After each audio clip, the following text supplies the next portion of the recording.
नगर निगम के चुनाव पास आने वाले थे।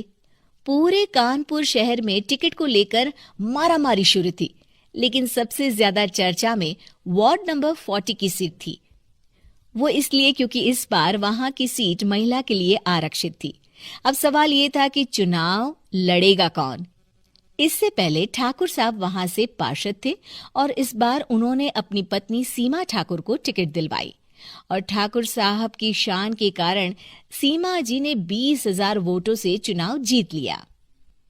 अरे बधाई हो सीमा भाभी, अब तो आप वार्ड की पार्षद बन गई हैं। अब तो हमारे काम आप ही करवाएंगी। अरे ये तो सिर्फ नाम की पार्षद बनी है, वो तो महिला सीट आ गई, वरना पार्षद तो मुझे ही बनना था।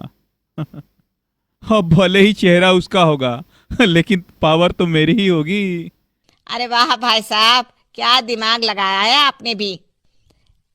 आइए आप लोग, खाना लगा दिया है सबके लिए। सीमा जी पार्षद बन चुकी थी, फिर भी उनकी एक ना चलती। सारे काम ठाकुर साहब खुद ही संभाल लेते और जहां जरूरत पड़ती वहां सीमा जी का अंगूठा लगवा लेते। सीमा जी ज्यादा पढ़ी लिखी भी नहीं थी।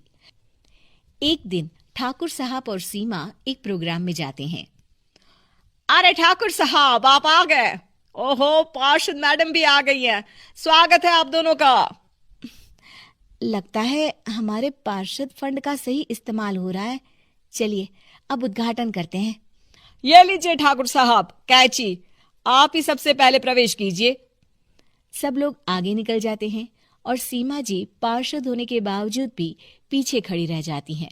वो देखती हैं कि वेलकम बोर्ड पर उनका नाम है, लेकिन महिला होने के कारण कोई उनका सम्मान नहीं कर रहा।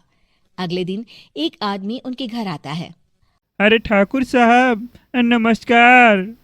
कल ना हम नोटिस किए कि मेरा घर तो अवैध है और नगर निगम वाले उसे तोड़ने आ रहे हैं।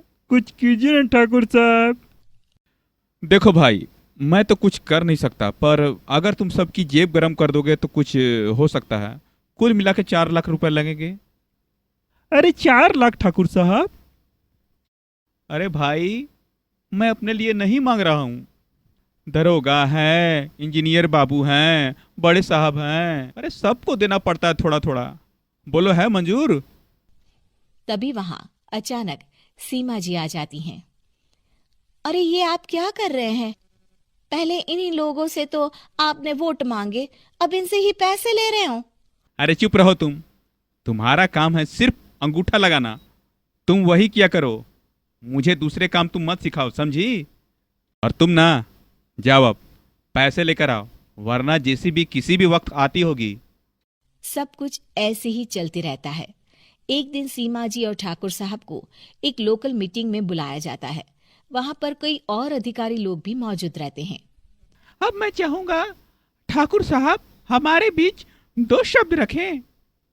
मेरे प्यारे भाइयों एवं बहनों, आज मेरा सौभाग्य है कि मैं आप सबकी सेवा दिन रात कर पा रहा हूं। आपने मेरी पत्नी को भारी मतों से जिताया है, इसलिए मैं आप सबका शुक्रगुजार हूं। मैं आप सबसे वादा करता हूं कि मैं हमेशा की तरह अपने वार्ड में किसी को कोई परेशानी नहीं आने दूंगा। सभी लोग तालियां बजाने लगते हैं। अब मैं माननीय पार्षद मैडम को स्टेज पर बुलाना चाहूंगा। अपने नाम को बुलाया सुनकर सीमा जी एकदम चौंक जाती है। उन्हें बिल्कुल उम्मीद नहीं थी कि इतनी बड़ी जगह उन्हें मंच पर बुलाया जाएगा। जैसे तैसे वो मंच पर चढ़ती हैं। ऊपर जाते ही सीमा जी को सारी पुरानी बातें याद आ जाती हैं कि किस तरह उनके पति उन्हें कभी भी आगे बढ़ने नहीं देते और उनके नाम से गलत काम करते हैं। वो बोलने लगती हैं, मैं आपके वार्ड की पार्षद सीमा हूं। आप में से बहुत कम लोग ही मुझे जानते होंगे, क्योंकि इससे पहले मुझे कभी ऐसा मौका ही नहीं मिला।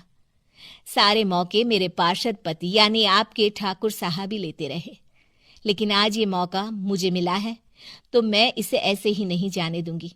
मैं आपको ये बताना चाहती हूँ कि आपके ठाकुर साहब मेरे नाम की आड़ में गैर कानूनी काम करते हैं, जिस पर अंगूठों के निशान मेरे होते थे। इसीलिए मैं अपनी गलती मानती हूँ और आज अपने पद से इस्तीफा देती हूँ, ताकि आगे से कोई गलत काम ना हो पाए। अब फैसला आप सबके हाथ में है कि आप हमें क्या सजा देना चाहते हैं। सीमा जी की बातें सुनकर ठाकुर साहब के चेहरे का रंग उड़ जाता है और वो शर्म से मुंह नीचा करके वहां से चले जाते हैं और पद से इस्तीफा देकर ही सही सीमा जी अपने आप में आत्मविश्वास महसूस करती हैं।